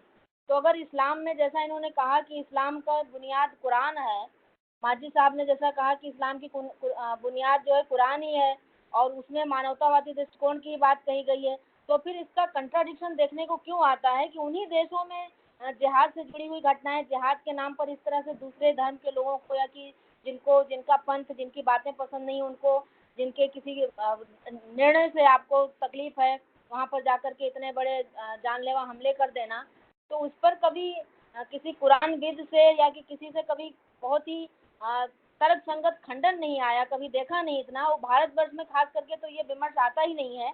अगर किसी तरह से कहा भी जाए कि जिहाद की घटनाएं एक पर्टिकुलर कम्युनिटी या कि पर्टिकुलर ग्रंथ को मानने वालों की तरफ से क्यों आती है, तो उसको एक अजीब सा चश्मा बना करके देखा जाता है कि ये लोग शायद किसी विशिष्ट विचारधारा से जुड़े हुए लोग हैं। तो कुरानविदों का इसके बारे में क्या कहना है? माजिद जी इसके बारे में क्या कहेंगे कि जिहाद की क्या अवधारणा है और ये जो सब कुछ जिहाद के नाम पर घट रहा है, उसको किसी बड़े कुरानविद ने भारतवर्ष में खंडन क्यों नहीं किया? धन्यवाद। जी माजिद साहब। बहुत अच्छा सवाल है जी आपका। आप भोपाल मेरे से 380 किलोमीटर दूर है। कभी ऐसा गुजर हुआ तो जरूर मैं आपका आशीर्वाद लेने आऊंगा। अब एक बात बता दूं आपको कि ये खंडन नहीं हुआ, इसको मैं मानता हूं, लेकिन इतना तो आपको भी मानना होगा कि हिंदुस्तान में 2 शख्सियतें ऐसी थी जिन्होंने खुल करके जिहाद का और किताल का कंडेमनेशन किया है। एक थे पद्म भूषण मौलाना अब्दुल करीम पारेख, जो मेरे पिताजी थे, और उनका 2007 में देहांत हुआ। और एक अभी जिंदा है मौलाना वहीदुद्दीन खान अर्रिसाला वाले, जो दिल्ली में है। उनकी उम्र भी जो है 95 साल की हुई। ये अनफॉर्चुनेट पार्ट हुआ कि हमारे यहाँ से इसका खंडन नहीं आया। अब इसमें तकलीफ सबसे बड़ी क्या हो गई कि जिहाद और का नाम लेकर के, असल में रिलीजन एक ऐसी छतरी है कि रिलीजन नाम की एक अम्ब्रेला अगर खोल लो तो ब्लाइंड फॉलोअर्स में उसमें जमावड़ा बहुत हो जाता है। रिलीजन हमेशा आंखें खोल करके आदमी ने देखे और चेक करे उसमें, तो उसको रियल रिलीजन पाएगा। अब हमारे मजहबी चौधरी जो है, उन्होंने अपनी सियासत और अपना उल्लू सीधा करने के लिए, अपने वेस्टेड इंटरेस्ट को पाने के लिए, उन्होंने जिहाद में जो है अपने इस्लाम के नाम पर जिहाद शुरू किया, जबकि कभी नहीं। आप देखो आतंकवाद कहीं हर जगह मिलेगा आपको, ये नक्सलवाद का मिलेगा, बोडो का मिलेगा, वो श्रीलंका वाला जो आतंकवाद है, क्या नाम है उनका, जिन्होंने राजीव गांधी की हत्या, लिट्टे। तो ये आतंकवाद है हर जगह, लेकिन इन लोगों ने, किसी ने मजहब का नाम नहीं लिया। ये आतंकवाद जो है उन्होंने बेवकूफ बना करके इस्लाम का नाम लिया और उसमें पब्लिक को इन्होंने चीट किया। और मैंने अभी थोड़ी देर पहले भोपाल के नवाब का जो किस्सा बताया है, वो रोल्स रॉयस वाली गाड़ी वाला, कि जब हम कुरान को हम अपनी ऐनक से पढ़ेंगे, दूसरे की ऐनक से नहीं, अपनी ऐनक से पढ़ेंगे, तो हमको क्या दूध है क्या पानी है ये हमको पता चल जाएगा।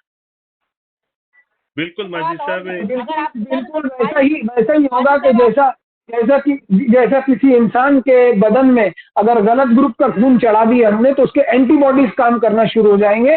तो वैसे ही हम अगर कुरान को पढ़ेंगे तो हमको पता चल जाएगा कि कहाँ हमको चीट किया जा रहा है। सर आपने बहुत सही बताया। दुनिया वाला यगुर्रन्नकुम बिल्लाहिल गरूर, क्या इंसानों दुनिया की जिंदगी में तुमको धोखे में न डाल दे, और मजहबी धोखेबाज के धोखे में मत फंसना। मजहबी धोखेबाज भी तुमको इस दुनिया में बहुत रहेंगे, वो भी धोखा देंगे। माफ कीजिएगा, लंबी बात कर दी मैंने। जी, हमारे साथ जयपुर से राहिल अहमद जी कुछ जानना चाह रहे हैं। राहिल अहमद जी प्लीज अपने माइक को अनम्यूट करें।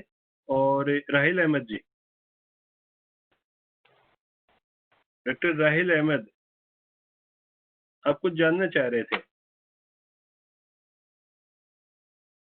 मैं वापस से, अगर कोई इस तरह का सवाल किसी के जहन में है, जो माजिद साहब का, चूंकि फिर रोजा का वक्त भी हो रहा है, 6:30 तक, 6:25 तक की इजाजत माजिद साहब ने हमें दी थी, और 6:20 5 मिनट का समय हमारे पास में और है, जिसमें कोई अगर क्वेश्चन क्वेरी, अगर इस तरह कोई जिज्ञासा है तो जरूर पूछिएगा। जी हेलो जी राहिल साहब, हाँ बोलिएगा बोलिएगा। हेलो हाँ सर, बोले। मेरी आवाज आ रही है? आ रही है सर, बोले। मैं संकेत बोल रहा हूँ। सर मेरा एक सवाल है, जिस तरीके से अभी हमारे देश में, जो कि हर न्यूज़ चैनल्स पे भी दिखाया गया है, जिन जमाती लोगों को हम लोगों ने हॉस्पिटल में क्वारंटाइन किया और जिनका ट्रीटमेंट चल रहा था, उन्होंने हमारे देश में जो हमारी नर्सेज हैं, जो हॉस्पिटल में नर्सेज के साथ, जिन्हें स्त्री कहा जाता है, जिन्हें कुरान में कहा गया है कि एक पवित्र स्थान स्त्री को प्राप्त है, हर धर्म में प्राप्त है, उनके साथ अश्लील हरकतें की। ठीक है, इस तरह की न्यूज़ेस आई थी, सभी न्यूज़ चैनल वगैरह में दिखाया गया। ठीक है, मैं ये कहना चाहूँगा, एक न्यूज़ और आई थी पंजाब से, जहाँ पे एक सिख हवलदार की कुछ निहंगियों ने हाथ काट दिया था। मैं ये कहना चाहूँगा कि उन्होंने उसको कभी भी समर्थन नहीं किया कि वो ठीक थे। तो मैं ये पूछना चाहूँगा कि जो हमारे कुरान के जो जानकार हैं, वो उनका विरोध क्यों नहीं करते हैं? जो हॉस्पिटल्स में जो जमाती हैं, जिन्होंने इस तरह की हरकतें की हैं, वो इसका खुलकर विरोध क्यों नहीं करते हैं कि हाँ ये चीज़ हमारे धर्म में नहीं है, ये जो हुआ है वो गलत हुआ है? जबकि चाहते तो सिख भी विरोध कर सकते, सिख भी समर्थन कर सकते थे, उन्होंने समर्थन नहीं किया। जी संकेत, मैं आपके सवाल के साथ में राहिल जी का भी सवाल, जी राहिल साहब का मैं सवाल साथ में ले लेना चाहता हूँ, क्योंकि 2 मिनट का समय रहेगा। जो बात की है, हाँ राहिल साहब आप भी अपना सवाल एक साथ ही रख दें, फिर चूंकि माजिद साहब के पास में समय सिर्फ बहुत सीमित है। राहिल जी, राहिल अहमद जी, मैं कुछ आप बोलना चाह रहे थे, कुछ प्रॉब्लम है? सर मैं मेरा क्वेश्चन कर लूँ क्या? हाँ पूछिएगा। जी आपने तो बात कह ली ना, पूछ लिया ना। जी जी हाँ मेरी आवाज आ रही है आपको? आ रही है आ रही है सर मेरी आवाज? राहिल बोल रहा हूँ मैं। बिल्कुल आ रही है। हाँ जाहिल जी बोलिए सर। हाँ सर, मेरा सवाल माजिद साहब से ये है कि हमारे दीन में जबरदस्ती नहीं है, लेकिन हमारे जितने भी मुल्ला मौलाना हैं, उनकी पूरी कोशिश ये है कि दीन में जोर जबरदस्ती की जाए और किस तरह इस आवाम को बरगलाया जाए। और सर आप माने ना माने, मेरा एक सवाल आपसे बहुत सटीक है। आप इतने जानकार हैं कुरान शरीफ के बारे में, इस्लाम के बारे में, हम मानते हैं कि हमें इतनी जानकारी नहीं है। आप ही बताएं हम किस चीज़ से रहनुमाई लें जिससे कि हम इस्लाम को समझ सकें। Thank you sir. जी माजिद सर, कि वो जो तबलीगी जमात के लोगों ने कुछ नर्सों से अभद्र व्यवहार किया, ये बिल्कुल कंडम करने जैसी बात है कि किसी भी गलत चीज को अगर आपने डिफेंड किया तो गलतियां जो है और ये जो बदमाशियां हैं वो पनपते चले जाएंगी। कभी भी गलत चीज को अगर बढ़ावा दिया गया या उसको डिफेंड भी किया गया तो कुरान इसको मना करता है। इस वक्त मैं आपको एक आयत बताता हूँ,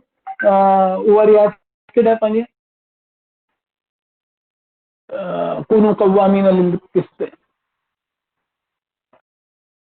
एक आयत बताता हूँ।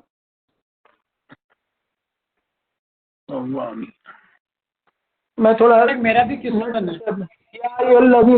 सर मैं कंप्लीट कर लूँ। या अय्युहल्लज़ीना आमनू कुनू क़व्वामीन बिल क़िस्त शुहदा लिल्लाहि वलौ अला अनफुसिकुम अविल वालिदैन वल अक़रबीन।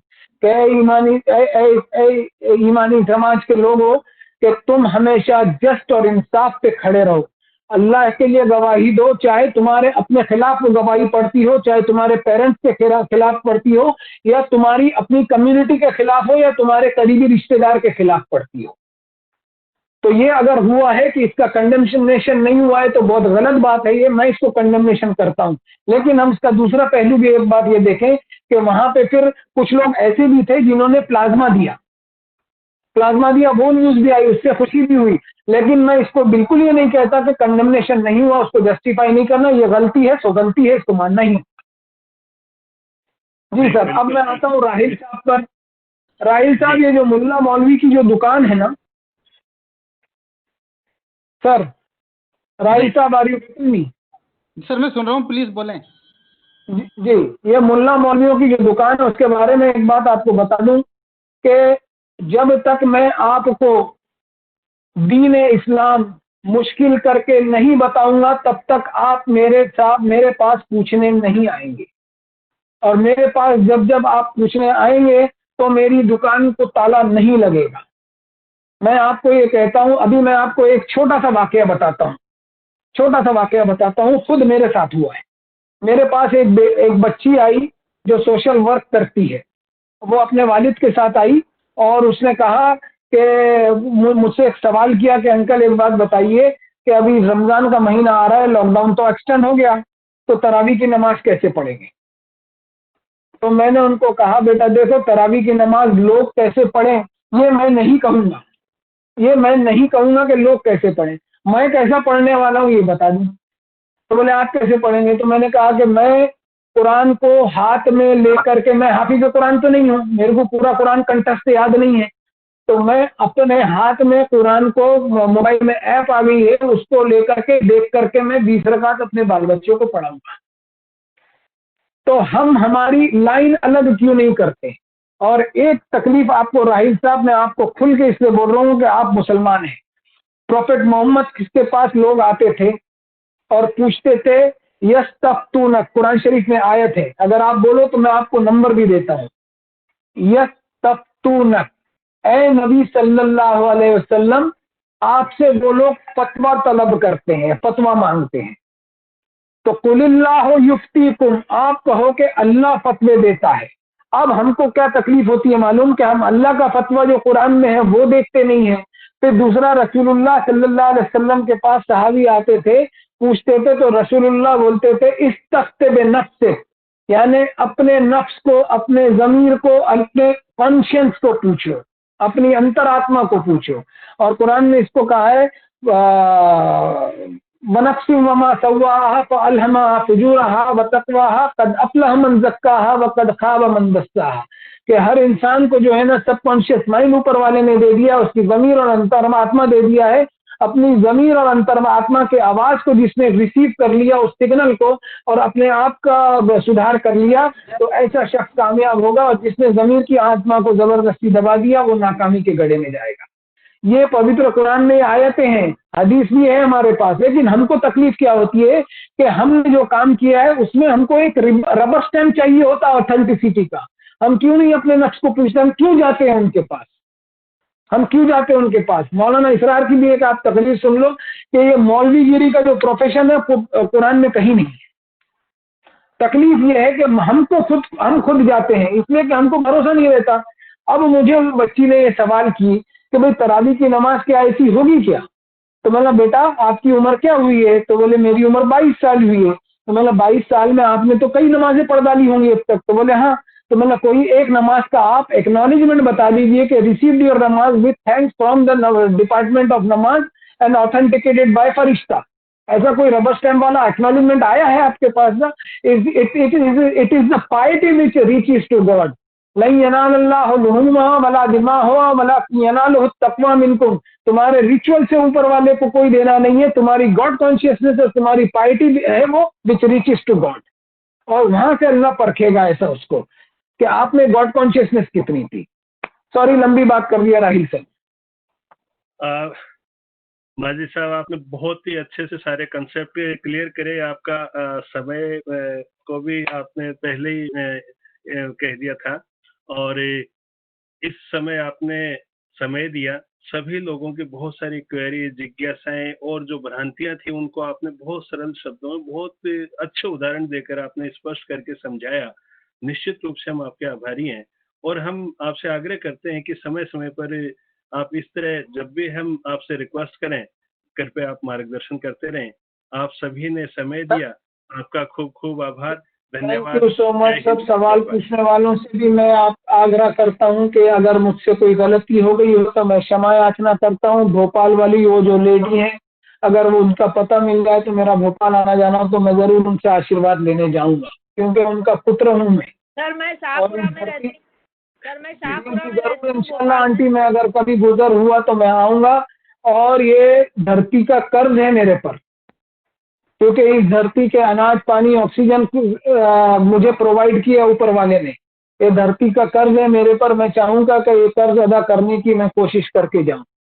और मुझे ये बात का डर नहीं है, मुझे इस बात का डर है कि कयामत के दिन जब हिसाब किताब होगा तो मेरे मालिक के समक्ष मैं कम से कम मुंह दिखाने के काबिल रहूं। और वो बख्शनहारा मेहरबान रब है, तो हो सकता है मुझे माफ करेगा और मुझे मोक्ष प्रदान करेगा। जरूरत ये है कि मैं अपने दिल की में, अपने आत्मा में, अपने दिल की गहराई में सच्चाई को पेवस्त करूं। मैं सच्चाई को अगर पेवस्त करूंगा तो लोगों से मैं प्रेम कर सकूंगा। मैं अगर अपने दिल में और अपने अंतरात्मा में अगर सच्चाई को हटाऊंगा तो लोगों से नफरतें और कदूरतें मेरे लिए बढ़ती चली जाएगी। मैं सच्चाई पे कायम रहूं, और पवित्र कुरान यही कहता है, और दूसरे वेद उपनिषद और गीता बाइबल भी यही कहते हैं। तो डीपी सिंह साहब, आपको भी मैं बहुत बहुत धन्यवाद देता हूं कि आपने इस काबिल समझा। और सब लोगों को मैं एक बार फिर धन्यवाद देता हूं कि आप लोगों ने सवाल पूछा और मुझे बर्दाश्त किया, ये भी बहुत बड़ी बात है। आप लोगों का छोटा भाई हूं मैं, और आप लोग भी मेरे भाई हैं। Thank you very much. Thank you sir, thank you. आप दोबारा त्रिपाठी हमारे साहब, आप साथ सभी होंगे। जी बिल्कुल, माजिद साहब का फिर समय लेंगे।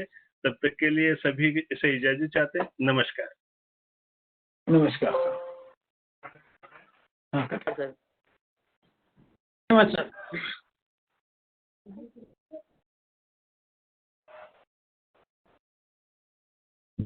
डीपी सिंह जी नमस्कार। लेफ्ट हो गया।